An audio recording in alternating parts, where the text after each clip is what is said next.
Hi, we're in England. We're going to do a couple of a few books. These books are unusual because they are museum guidebooks, and these are the publications which people in London would have bought after their visits or during their visits in, for example, the Victoria and Albert Museum. So there's a handful of Victoria and Albert booklet guides, V&A. There's one British Museum guide. This is a bit more meaty. This book here is called British Museum, a guide of Egyptian collections in the British Museum. It's dated 1909. This book is fairly crummy, but in the text, amongst the text, there are some very good informative pictures of the collection. Some of this stuff will be on the web now, so it's in a way redundant. Some of this stuff won't be on the web because not everything is on show in the V&A, and as time goes by the narrative changes. So 1909, the experts will have been people who will have been to Egypt and been in the tombs and hacked bits off the wall and took them back to London. So it's a different sort of, in here you're getting a different version of events. There will be inaccuracies, of course, which will have been corrected later on, but this is sort of from the horse's mouth version of Egyptology, and it just is interesting. It's not at all glossy or jazzed up. It's very factual, and I think it's worthwhile for a collector of Egyptian stuff having this type of product. They're not a lot of money. These are books, as I say, from the Victoria and Albert.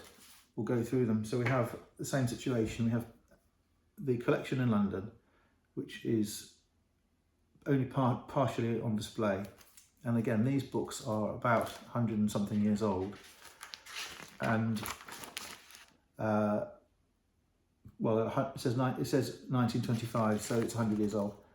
So people would have gone to London from around the world to see these collections, and they would have gone on liners, steamships, coal-fired steamships. They would have gone on railways, and they would have sort of gravitated towards the museums and gone in, and this would have been for sale.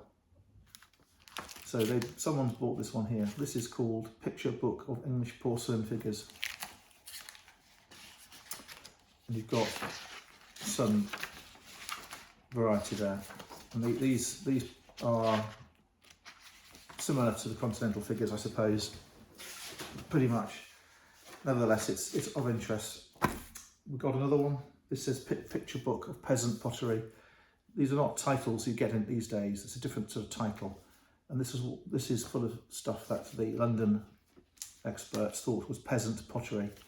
So we'll have a quick look. So it's slipware, it's crude, handmade, hand painted. On the whole, English stuff. And there's some foreign stuff as well. They've got Italian, they've got Bulgarian. Italian, again, Spanish. So you can see they've gathered together a variety. Faience, that is, well, I say faience, it actually says it's made in Staffordshire. Tin glaze. And then we have a German plate. It's of interest. Next one, Turkish pottery.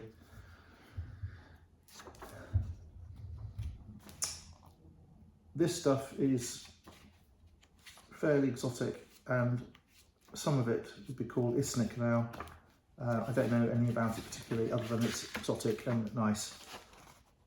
Turkish pottery. Next one, Chinese pottery. Lost its cover. Chinese pottery figures. Well, we've got these horses, these sort of Tang horse style things. We've got camels, we've got terracotta warriors, horses, dragons, dogs, characters. That is described as a Bactrian horse, caparisoned, red and blue turquoise, 600 AD. Okay, so there's some nice things in there as well. Next one, Korean pottery spelt with a C. Very specialist stuff, of course. And the book has some lovely Korean items in it from the collection. Okay, next one. Wedgwood. We know about Wedgwood. So we're going to have in here, we're going to have creamware, queensware, jasperware, basalt,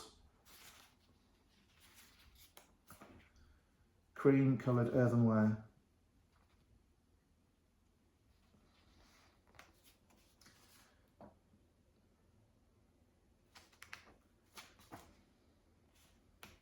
caneware, agate, Portland vase that is. That's a copy of a glass vase, an ancient glass vase. Okay, Wedgwood is fantastic. That's an interesting book. Last one, Victoria and Albert, picture book of Persian pottery. That's Iran now, Persian pottery.